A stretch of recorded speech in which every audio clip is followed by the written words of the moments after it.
On souhaite remercier les sponsors, sans qui cet événement ne serait pas possible.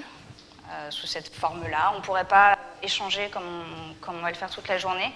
Et un grand merci également à toute l'équipe d'organisation, pour les mêmes raisons. Sans eux, on ne pourrait pas se retrouver ici. On voudrait remercier aussi les inconnus qui ont pris des photos et créé des illustrations qu'on a utilisées dans notre présentation. Et il y a des crédits photos à la fin des slides. Et on ne sait pas encore exactement comment, mais on mettra les slides à disposition pour que vous puissiez les avoir. Je m'appelle Émilie Francôme. J'accompagne des équipes qui adoptent l'agilité du côté de Nice. Moi, je suis Émilie Esposito. Je suis coach agile et plutôt orientée product owner. Et comme ça peut s'entendre, je suis un petit peu malade, donc vous étonnez pas si je tousse ou si je me mouche, ne soyez pas perturbés. Ça peut arriver. Alors, Mike Cohn, qui est un grand monsieur du monde de l'agilité, dit que l'agilité, c'est approprié pour les projets complexes, des projets informatiques, mais pas seulement, il dit que c'est aussi approprié pour des mariages. Et justement, moi, je me suis mariée cette année.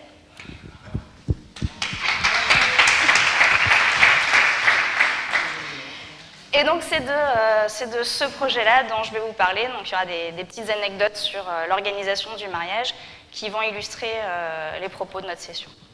Et toi, Émilie, tu as aussi un projet assez personnel dont tu pourras nous parler, et c'est pas encore un mariage. Ouais, en fait, ça commence plutôt par l'inverse. Moi, l'année dernière, je me suis séparée. Voilà, donc vous pouvez applaudir aussi si vous voulez. Mais du coup, je suis partie à la recherche du mec. Donc ça aussi, on va en parler aujourd'hui.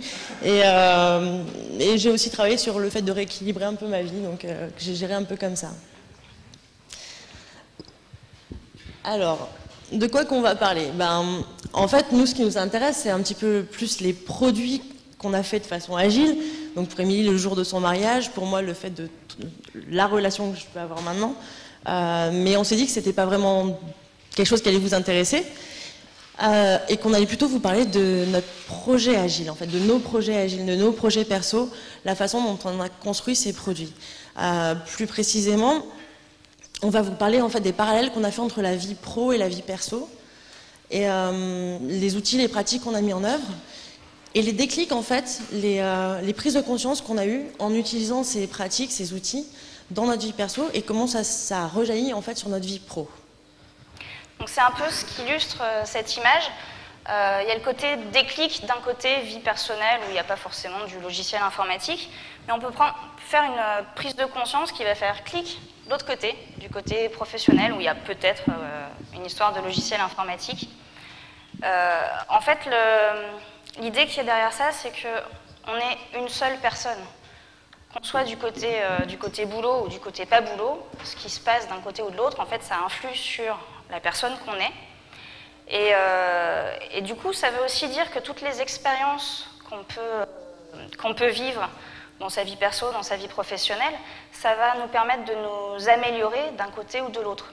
Les pratiques qu'on utilise d'un point de vue professionnel, typiquement les pratiques agiles, qu'est-ce qui nous empêche de les utiliser du côté personnel? Et est-ce qu'on n'aurait pas aussi des choses à apprendre qui pourraient nous servir du côté professionnel?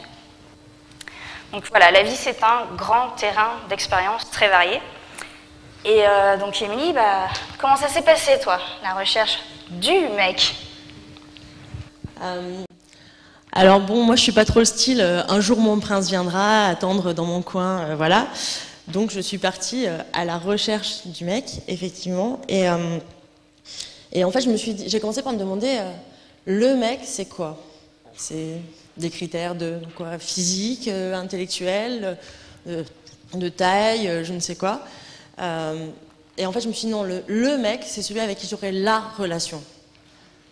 Ok, la relation, la vraie, celle qui dure, celle qui est pour de bon, quoi. Mais c'est quoi la relation, en fait? Et donc là, je me suis dit, on va faire une vision produit.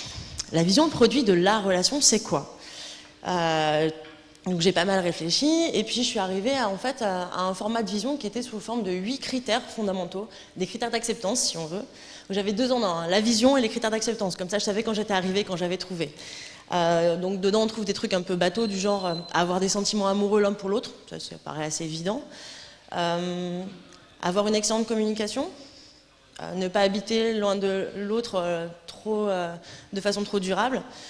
Ce qui est intéressant, c'est que c'est tous des critères qui sont testables à un moment ou un autre.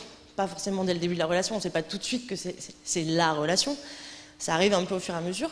Et je vous parlerai de mon Kanban tout à l'heure et de à quel moment j'ai testé les différents critères. Et ces fameux critères, ils sont arrivés tous d'un coup, comme ça? Non, pas vraiment en fait. J'ai eu un premier lot de critères qui était issu de ce que j'avais pas trouvé dans ma relation présente. Comme je vous ai dit, je me suis séparée. Donc ça m'a fait un premier lot de critères. Et puis en fait, petit à petit, j'en ai rajouté. Quand j'avais des rendez-vous qui se passaient pas très bien, je me faisais mes petites rétrospectives internes, en disant bon, ok, alors celui-là, il t'a pas plu, mais pourquoi? Et qu'est-ce qui manque du coup dans ta vision? Qu'est-ce que tu dois rajouter pour que ça rentre que ça corresponde beaucoup plus à la relation? Donc en fait, je l'ai fait de façon émergente. On peut dire ça comme ça. Et toi, Émilie? C'est une chose de dire oui, de dire je veux bien passer le reste de ma vie avec toi. Mais organiser un mariage, ça doit être toute une histoire, non? C'est autre chose. Et en fait, on a aussi commencé par vérifier si on était alignés. Donc, même si on ne l'a pas fait de façon vraiment explicite, on s'est posé des questions et on avait une vision du jour du mariage. Qu'est-ce qu'on en attend? Et donc, on a commencé par pourquoi. Il y a une technique qui peut aider à créer la vision, c'est l'impact mapping. Et c'est la première question qu'on se pose. Mais pourquoi est-ce qu'on va organiser un truc un jour de mariage? Et ben nous, ce qu'on voulait, c'était passer du bon temps avec nos amis et notre famille. Alors, c'est joli d'avoir un objectif, d'être aligné dessus. C'est encore mieux quand on y trouve un indicateur et qu'on peut mesurer si on a atteint l'objectif. Pour un objectif comme ça, un indicateur, c'est le plaisir qu'on ressent. On identifie aussi les utilisateurs, le goût.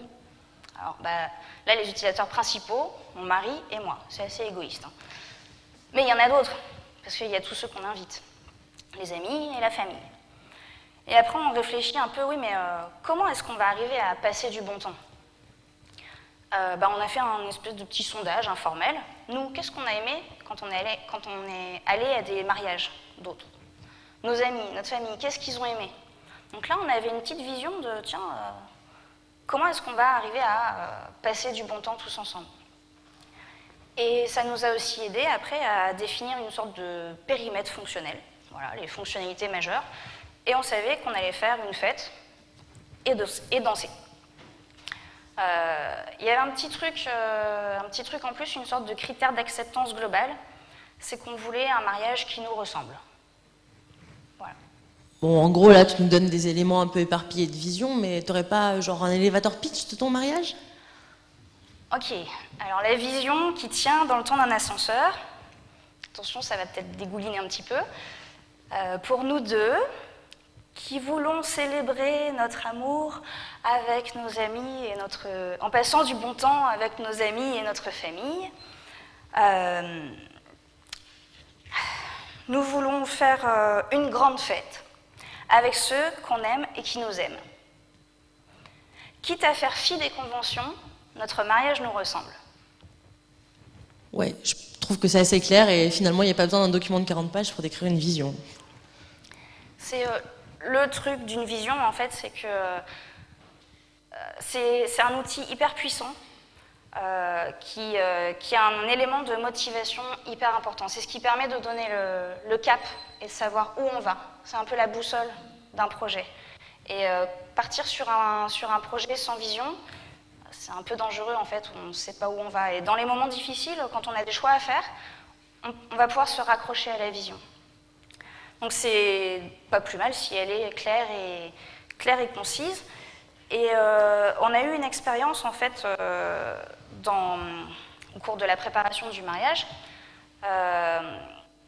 parce que donc la vision, c'est ce qui permet d'embarquer l'équipe, c'est ce qui la fait courir, et qu'on court tous dans le même sens. Et à un moment donné, on a traité avec la fleuriste. Donc on lui explique un peu l'ambiance du mariage. Elle dit « Oh, mais c'est un mariage champêtre !» Alors nous, on est plutôt, bon, on va dire, geek, urbain, on aime la ville. Mon mari, il est fan de musique, il a une collection impressionnante de disques. Moi, je suis fan de Barbapapa. Champêtre, non. Bon, alors, il y a un truc qui manque dans la vision, là, on va reformuler. Et on a trouvé un truc raccourci pour le qui nous ressemble. Et du coup, c'est devenu Barbadisco. Voilà. Nous, on veut un mariage Barbadisco. Alors, dans ce que j'entends, tu dis qu'il y avait une fleuriste. J'imagine que vous n'avez pas organisé tout seul ce mariage, vous n'avez pas organisé qu'à deux. Votre équipe est un peu plus large que ça? Effectivement, on n'était pas que tous les deux pour organiser le mariage. On a eu beaucoup d'aide, des amis, de la famille. Si on essaye d'appliquer le cadre Scrum à ça, ça ne marche pas vraiment. Parce on peut dire que mon mari et moi, on était le product owner. Ça, c'est pas Scrum by the book parce que c'est un product owner à deux têtes. Un Scrum Master, non, on n'avait pas de Scrum Master. On avait une équipe à taille variable, en fait, avec des gens qui contribuent quand il y a besoin, avec des prestataires extérieurs. Et on a même... en fait, il y a des gens dans l'équipe qui avaient des étiquettes selon leur domaine d'expertise. On avait le chef Pinard, mon beau-frère qui est expert en vin, voilà. Ma belle-sœur, chef déco, des amis responsables musique, qui sont DJ dans leur vie. Et en fait, même ce truc-là, c'est que ça illustre le fait qu'on avait une équipe polycompétente. Donc, et même si chaque personne pouvait avoir un domaine d'expertise, le fait qu'on avait une vision partagée, enfin, moi je pense que c'est ça qui vraiment rassemble l'équipe, ça fait que les gens ont collaboré ensemble et qu'ils ont travaillé aussi en dehors de leur domaine d'expertise.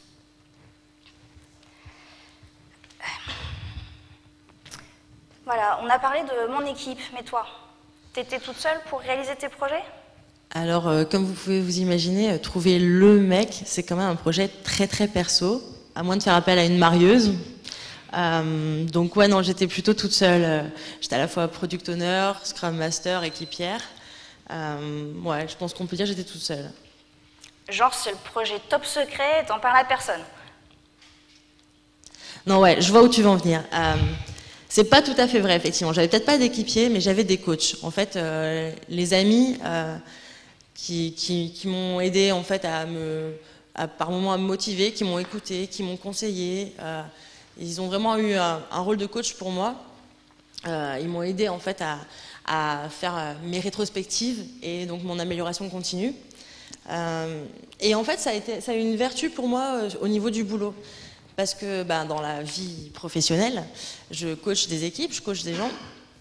Et de se retrouver de l'autre côté du miroir, être la personne qu'on coach, ça permet de ressentir en fait ce que ressentent les personnes que nous on coach habituellement et de se rendre compte qu'effectivement on a besoin de toutes ces postures différentes chez le coach, d'écoute en miroir, de questionnement, de motivation parfois, de conseils je pense que maintenant j'arrive beaucoup mieux à équilibrer mes différentes postures depuis que je l'ai vécu de l'autre côté en fait. Donc ça c'était un peu un super bonus pour moi. On a parlé de vision, on a parlé d'équipe et dans les projets, on va dire les projets menés avec Scrum, il y a souvent quelque chose d'autre qui se passe avant de se lancer dans la réalisation qu'on appelle l'itération zéro. Et donc avant de commencer à développer et à réaliser, on se prépare. Et cette préparation, ça passe notamment par un petit peu de cadrage, où on étudie la faisabilité des différentes options qu'on peut avoir. Alors, il y en a une, par exemple, ça va être la faisabilité au niveau du budget. Bon, combien ça coûte d'organiser un mariage? J'ai jamais fait, j'en sais rien. Ça tombe bien, il y a des retours d'expérience de l'INSEE qui donnent des fourchettes selon le type de mariage, le nombre d'invités, etc.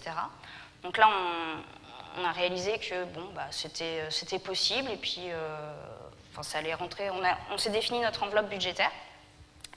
Et aussi les questions. Alors, dans un projet informatique, ça sera peut-être la question des technos ou du type de produit. Est-ce qu'on fait une appli mobile ou une appli web ou un truc, une application lourde client. Bon. Là, on avait la question du lieu. On fait ça où? Est-ce qu'on loue une salle? On fait ça dans un resto? Nous, on avait la possibilité de le faire dans le jardin de mon beau-père. Donc c'est une option, on étudie les avantages, les inconvénients, on finit par choisir le jardin. Et une autre question, c'est la date. Ah oui, parce que donc, je disais au début que nous, on est du côté de Nice, mais nos amis et notre famille, pas trop. Donc il va falloir qu'ils viennent.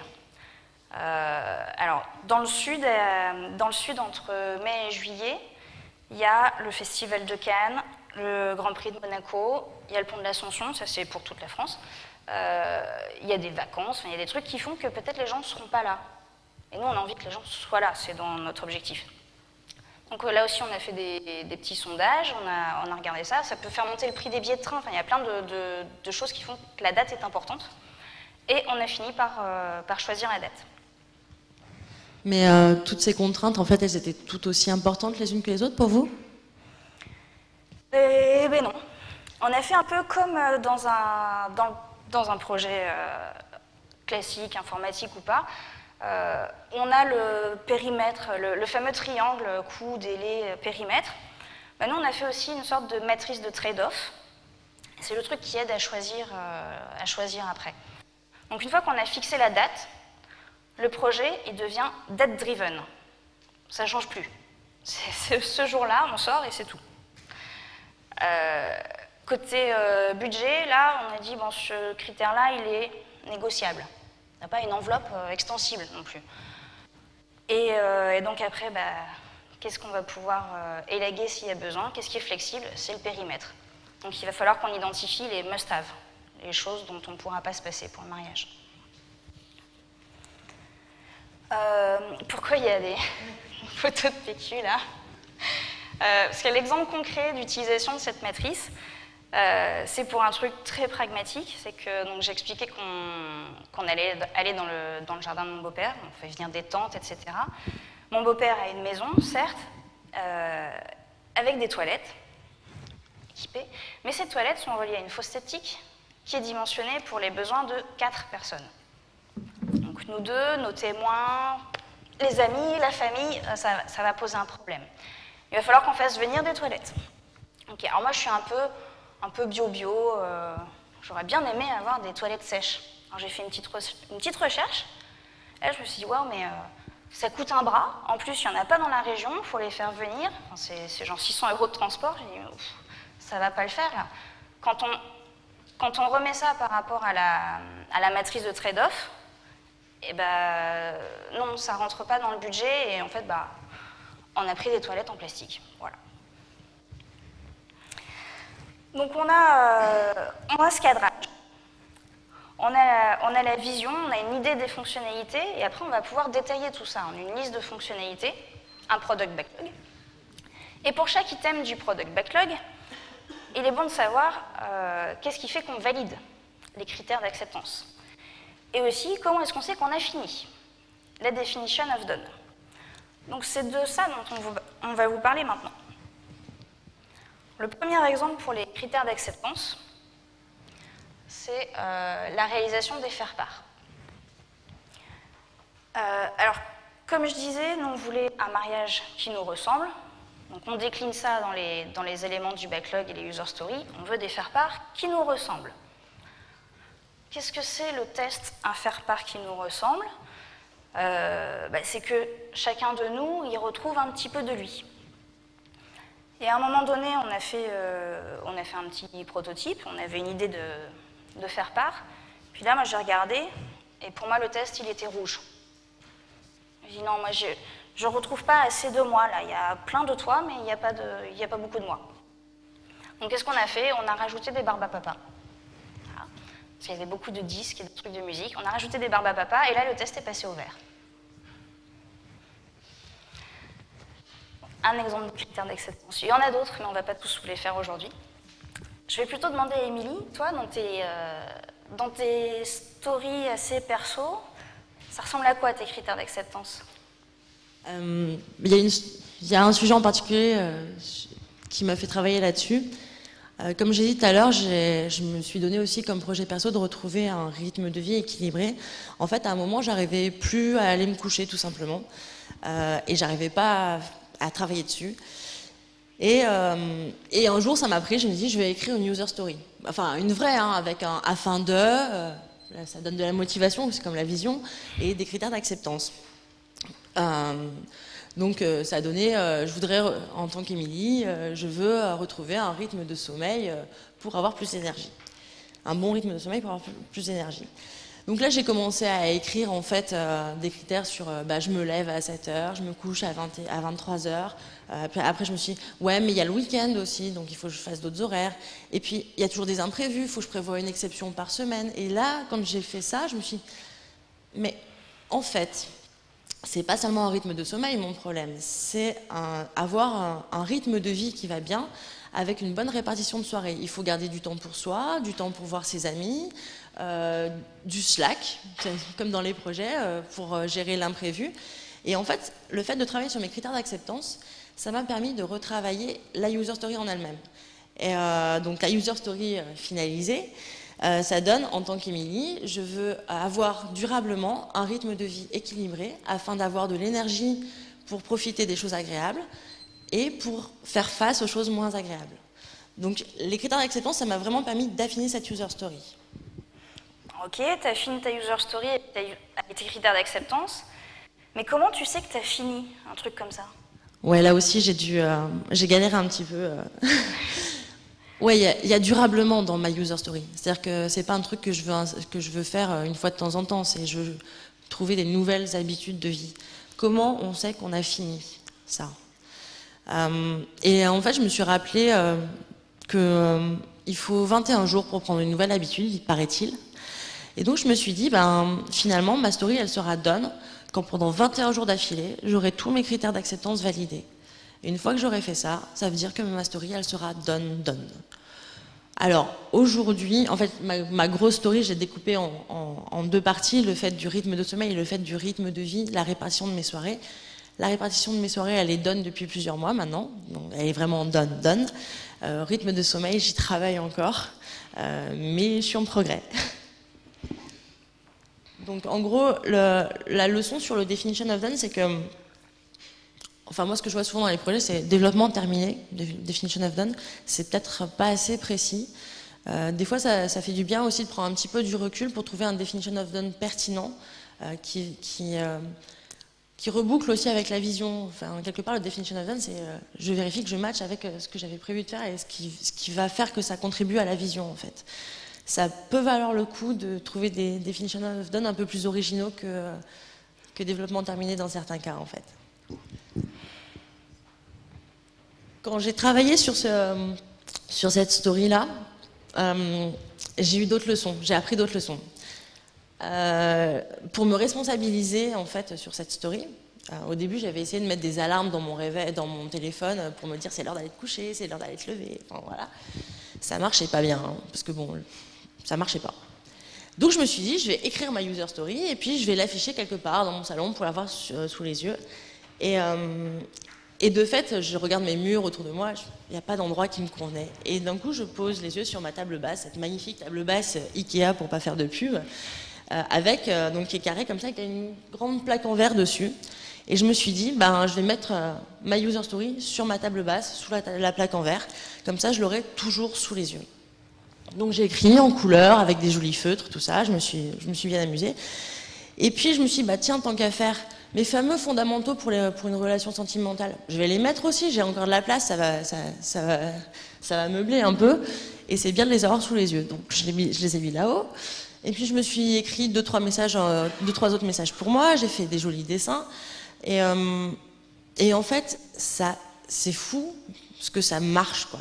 C'est le fait d'avoir ça sous les yeux, ça responsabilise énormément. Le fait que ce soit fun à faire, en fait, du coup, il y a un côté, ça rend un peu léger, on s'amuse en faisant ces projets perso. Il y a un côté aussi pratique de la table en verre, c'est que c'est super évolutif. Je soulève ma plaque de verre, je mets une autre feuille à la place. Quand je veux changer mes messages, voilà, je les change. Et il y a un autre point aussi que j'ai adoré. C'est sur ma table de base, c'est-à-dire que toute personne qui vient chez moi le voit. Mes amis, quand ils viennent chez moi, voient ma table. Ça invite à la discussion. Il y a des retours, on me fait des feedbacks, on me pose des questions. Et finalement, dans un projet, avoir la vision produit affichée au mur, c'est fait aussi pour qu'on puisse communiquer dessus, la partager et échanger. Une vision, c'est censé être partagé par tout le monde. Donc là, vraiment, j'ai vraiment perçu cet avantage de, quand c'est visible, on peut discuter dessus. D'ailleurs, ça a été assez marrant sur la partie les fondamentaux pour une relation, parce que quand il y avait des hommes que je rencontrais qui arrivaient jusqu'à mon appartement, ça arrivait des fois, du coup c'était aussi source de discussion. Bah oui, ils voyaient les fondamentaux, ce que j'attendais en fait. C'était clair, le contrat il était posé d'avance. Et finalement, le fait de voir leur réaction par rapport à ça et de pouvoir en discuter dès le départ, bah, ça me faisait économiser du temps. Je voyais vite ceux avec qui ça n'allait pas marcher du tout en fait. Donc c'était vraiment très positif. Donc ma leçon sur la communication visuelle, c'est que ça doit être fun à faire. On doit y prendre du plaisir, ça doit être joli, facile à faire évoluer et ça doit inviter à la discussion. Et vous, alors, dans votre mariage, vous en avez utilisé de la communication visuelle ? Oui, alors pour moi, un exemple assez frappant, c'est le plan de table. Alors on a la version préparation par ici. On prend un nombre de feuilles autant qu'il y a de tables. On crée des petits post-it avec le nom des invités, et là on colle. Voilà. Et on se rend vite compte que Tata Machin, elle ne peut pas aller à la table de l'oncle Bidule, et puis que si on met ce cousin-là à cette table-là, en fait il va s'ennuyer parce qu'il ne va rien avoir à dire avec les autres. Et là, pour moi, ça illustre vraiment le fait que de rendre visuel, en plus c'est hyper facile à manipuler, à déplacer, enfin c'est très peu d'investissement, ça aide vraiment à réfléchir. Voilà. On décide mieux quand on voit. Et en plus, on peut itérer hyper facilement. C'est low cost, quoi, comme communication visuelle. Et l'autre version ici, ça c'est le plan de table final. Donc en fait, c'est une grande toile avec des barbapapa, un de chaque couleur, avec le nom des invités. Et tout simplement, les tables avaient la couleur du barbapapa qui est dessus. Donc ça permet quoi? Ça permet le jour du mariage de ne pas s'occuper du tout d'aller placer les gens. Ils se débrouillent, ils sont autonomes. Et pour moi, ça c'est une grande vertu du management visuel, du fait de rendre visible, c'est que donc, ça aide à comprendre et en plus, ça aide à s'auto-organiser finalement. Ça permet l'autonomie. Ça peut être parfois difficile d'un point de vue personnel. Alors on peut céder du management visuel pour lâcher l'autonomie, mais finalement ça demande de faire confiance aux gens. Là on peut faire un petit détour très rapidement, sinon on va déborder. Du côté du manifeste agile, moi j'ai un peu fait le lien au milieu du 5e principe et du 11e principe. Le 11e qui nous parle d'auto-organisation et le 5e qui nous parle d'équipes motivées, à qui on fait confiance et à qui on donne une vision à atteindre. Là, vous pouvez vous appuyer du management visuel, afficher la vision, on peut toujours s'y raccrocher, et donner les moyens aux membres de l'équipe de faire, et faites-leur confiance.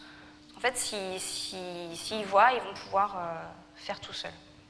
Donc en fait, il faut un peu arriver à ces côtés difficiles, il faut lâcher du contrôle, quoi. C'est marrant en fait que toi, l'agile t'a aidé à lâcher du contrôle, de ce que je comprends. Moi, ça m'a aidé à certains moments à reprendre de la maîtrise, à reprendre du contrôle. Comme je disais, l'année dernière, je me suis séparée. Et en fait, quand on est marié depuis des années, qu'on a une maison, heureusement pas d'enfants quand même, sinon ça complique encore plus. Une séparation, c'est une liste énorme de tâches à faire. Enfin, quand en plus, on n'est pas forcément au meilleur de sa forme, on va dire. On a un petit peu l'impression, quand on liste les choses à faire, de se retrouver au pied d'un mur infranchissable. Et moi, vraiment, j'avais l'impression de ne plus rien maîtriser. Et l'agiliste en moi a hurlé « Fais-toi un backlog !» J'ai écouté. Donc je me suis dit « Ok, c'est quoi mes épiques ?» Premier truc, c'est « Il faut que je déménage. » Et puis, il y a des formalités urgentes à régler. Ça, c'était mon premier incrément, en fait. J'ai écrit d'autres épiques pour la suite, finaliser le divorce, etc. Mais ça viendra plus tard. Et du coup, j'ai eu un premier incrément avec, du coup, toute une liste de tâches, enfin, pas vraiment des user stories, mais des tâches qui étaient beaucoup plus petites que ce que j'avais à l'origine. Et donc, c'était un objectif atteignable d'un coup. C'était faisable, c'est motivant, je vais y arriver. Et effectivement, au bout d'un mois, j'avais fini mon premier incrément. Et j'ai pu commencer à faire le deuxième incrément, et ainsi de suite. Et en fait, l'incrémental, je le vends tous les jours aux équipes. Comme la plupart des agilistes, voilà, c'est un truc important. Mais de l'avoir vécu comme ça, en fait, de pouvoir dire l'incrémental, ça m'a sauvé la vie, parce que c'est à peine exagéré. Ça m'a fait prendre conscience vraiment de ses vertus. Un objectif court terme atteignable, c'est beaucoup plus motivant qu'un objectif long terme qui est ambitieux, voire souvent trop ambitieux. Il y a un truc aussi qui est énorme, c'est le plaisir du done. Quand on a un gros projet à faire, si on attend la fin pour célébrer, là, au bout d'un mois, moi j'ai pu me dire « Yes, j'y suis arrivée, j'ai fait déjà un truc, c'est bien. Maintenant, ça me redonne de la motivation pour faire l'incrément d'après, et l'incrément d'après, et l'incrément d'après. » Et en fait, ce plaisir du done, c'est le même aussi quand on est dans une itération, qu'on passe son post-it à done. Je ne sais pas si vous l'avez déjà ressenti, ce truc de je prends le post-it, je le mets à done, yes. Ou comme quand on barre quelque chose sur sa to-do list, c'est pareil. C'est assez intense. Donc ouais, l'incrémental, c'est voilà, je l'ai vécu vraiment différemment à ce moment-là et j'ai appris des choses. Et un mariage en incrémental, ça donne quoi ? Il y a un peu, il y a des vertus aussi, et en fait là on peut se raccrocher à, on peut livrer de la valeur un petit peu au fur et à mesure, et en livrer assez tôt. Donc là je vais prendre l'exemple des faire-part, donc qui est une grosse fonctionnalité du mariage. Le besoin c'est prévenir les amis et la famille de la date, leur donner du détail, etc., pour qu'ils puissent venir. Alors on peut avoir une grande idée en tête et à un moment donné on se dit oui mais il y a un truc qui est on va pouvoir découper quand même ce gros besoin là en plus petit, et notamment le must have du faire-part, c'est communiquer la date pour que les gens viennent. Ça c'est urgent, c'est beaucoup de valeur que les gens soient là. Et donc qu'est-ce qu'on a fait ? On a envoyé un mail très tôt dans le projet. Et en fait, on pourrait dire que c'est un peu le minimum viable faire-part. C'est cheap. Franchement, ça coûte pas cher d'envoyer un mail. Et en fait, ça atteint l'objectif, communiquer la date. Et après, on a pris un peu plus de temps pour faire la version élaborée, qui avait des critères d'acceptance un peu plus riches. C'est qu'on voulait aussi que les gens aient un support papier, qui pouvait aussi leur donner un souvenir, même pour ceux qui ne pourraient pas être là. Et il fallait aussi qu'ils nous ressentent pour se faire part. Donc ça donnait ça, voilà, il y a une histoire de disque et des petits papa qui se baladent. Et pour se faire par papier, on a utilisé un petit peu de techniques qu'on voit dans les équipes agiles. Parce qu'on ne l'a pas fait parfait d'un coup, on a itéré, on a raffiné, on a récolté du feedback au fur et à mesure. Et donc par exemple, on a fait des maquettes. Voilà, c'est les petits gribouillages qu'on ne voit pas bien, mais bon, c'était des idées de forme possible du faire-part. On a fait un prototype, parce qu'avant d'aller acheter du joli papier de toutes les couleurs, on l'a fait d'abord avec un papier blanc qui coûte pas cher. On a fait de la peer review, c'est-à-dire qu'il y a quelqu'un qui a relu pour voir si on n'avait pas mis des fautes et qu'on comprenait, et genre on ne s'est pas trompé d'heure ou un truc comme ça. Et aussi, l'exemple on peut livrer de la valeur plus tôt, c'est qu'on n'est pas obligé d'attendre d'avoir fait les 70 faire-part pour les envoyer. On peut faire des batchs d'envoi. Donc quand on avait un paquet qui était prêt, on a envoyé. Comme ça, on a délivré la valeur au fur et à mesure. Alors pour l'instant, vous avez parlé d'agilité. Moi, quand je parle avec des amis ou autres d'agilité de vie perso, on me parle souvent de Kanban. C'est une autre façon d'organiser sa to-do list un petit peu. Alors le Kanban, moi aussi je l'ai utilisé et j'ai appris plein de choses grâce à le Kanban dans la vie perso. Donc comme je vous disais, je suis partie à la recherche du mec. Et en fait, pour ça, je me suis inscrite sur des sites de rencontres. Et puis, j'étais un peu naïve. D'un coup, je me rends compte que je reçois plus de 100 messages par jour. C'est impossible à traiter, à moins de faire ça à plein temps. J'ai un travail quand même et tout. Et donc, du coup, je me suis dit, il me faut quelque chose pour outiller mon process. Il me faut un Kanban pour piloter mon flux. Donc, j'ai fait un Kanban avec les différentes étapes du process. J'ai un premier contact, on a échangé, ça se passe bien. Du coup, on peut planifier un premier rendez-vous. Il y a un premier rendez-vous à planifier, on le planifie. Et puis, si le premier rendez-vous se passe bien, faut le revoir. Et puis après, j'étais un peu vague sur la suite, mais l'important, c'était d'arriver en production, quoi.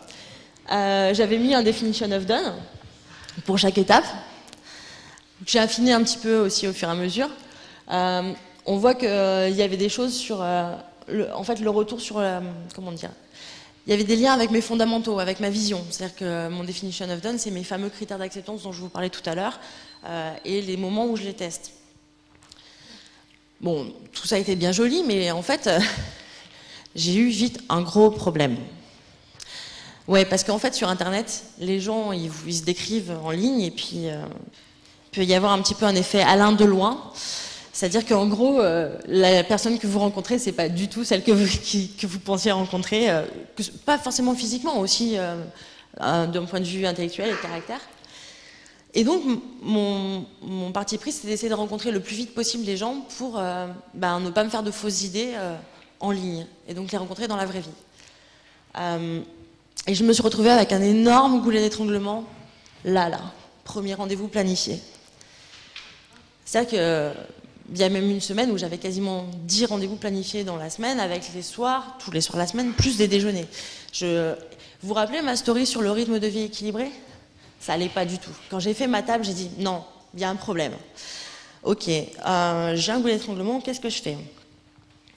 Et là, je suis partie un petit peu sur une analyse cause-racine. Enfin, je me suis fait un 5 pourquoi. Alors pourquoi j'ai un goulet d'étranglement là ?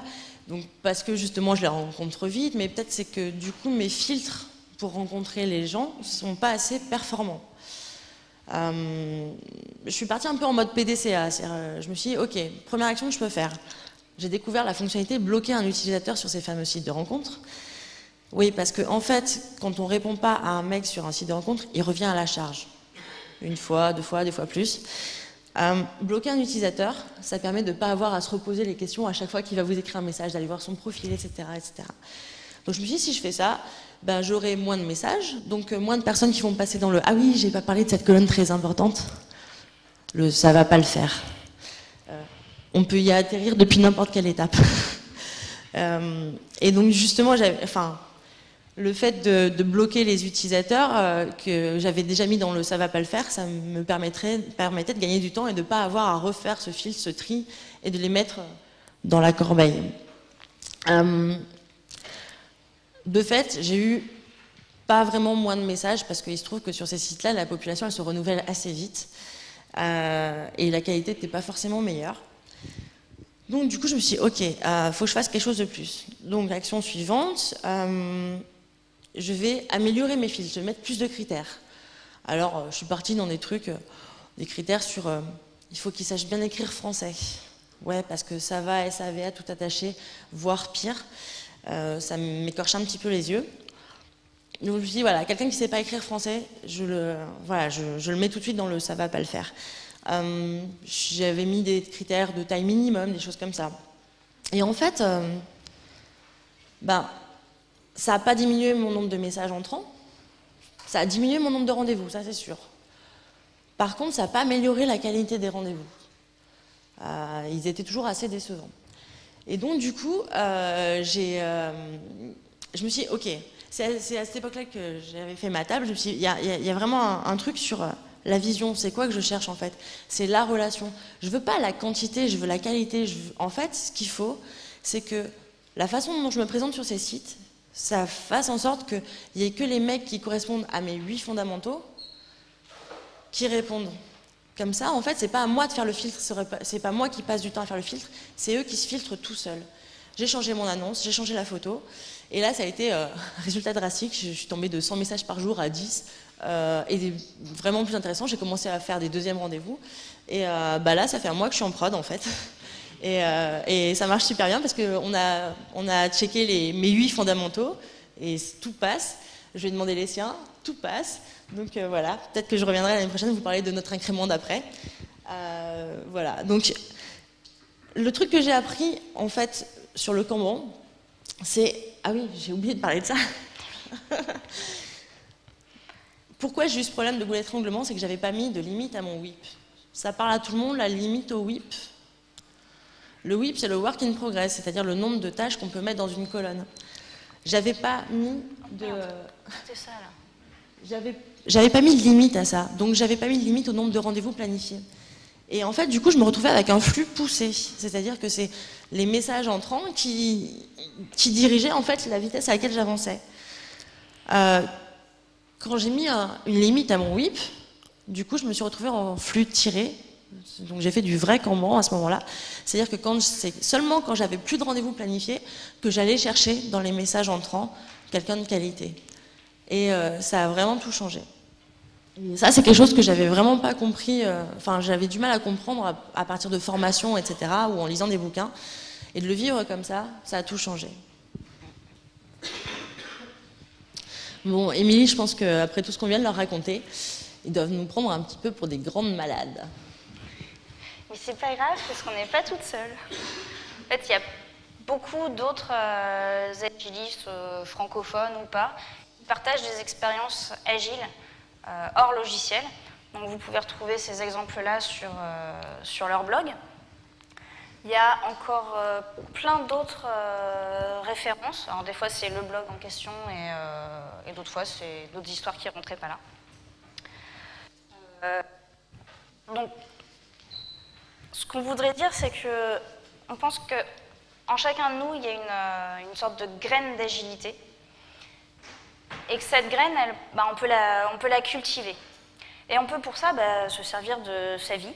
Voilà, on est une personne et on a des expériences dans la vie pour essayer des pratiques et récupérer du feedback et puis voir si on peut s'améliorer par ces expériences. Et l'agilité, c'est pas un but en soi. On se dit pas mon but dans la vie c'est d'être agile. L'agilité, c'est un état d'esprit qui permet d'arriver à destination, d'atteindre un objectif. Et c'est approprié, en fait, pour aller vers cet objectif, il y a de l'inconnu sur le chemin.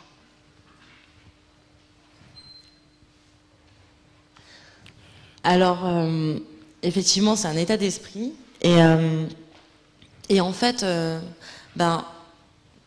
tout n'est pas des clous, et ça tombe bien, on n'a pas que des marteaux. C'est une citation qui est chère au cœur d'Émilie.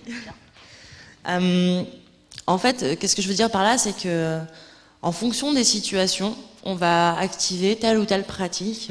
Enfin, on vous l'a montré, on a mis du Kanban, du management visuel, du backlog, etc. On n'a pas forcément déployé toute la théorie des approches agiles sur chacun de nos projets. On a pris ce dont on avait besoin. Mais ce qu'on a fait, c'est qu'on est resté dans un état d'esprit agile. Et en fait, ces outils, ces pratiques qui restent dans l'état d'esprit agile, finalement, c'est en s'exerçant à les utiliser qu'on peut cultiver notre agilité. Quelque part, et celle-là de citation, je sais qu'elle tient beaucoup moins à cœur à Émilie, c'est en sciant que Léonard de Vinci. Et en fait, on se demandait, vous avez peut-être déjà une boîte à outils agile, à quoi elle ressemble? Vous voulez bien la partager avec nous? Non, mais je voulais juste vous faire une remarque sur le Kanban. J'ai remarqué que dans la colonne de droite, le WIP était à 1. Et là, je vous félicite parce qu'il faut toujours tendre vers le One Piece Flow. Maintenant, si vous n'en avez qu'un, alors est-ce un Néandertal, l'homme de Cro-Magnon, un introverti, un extraverti, un bon, une brute ou un truand?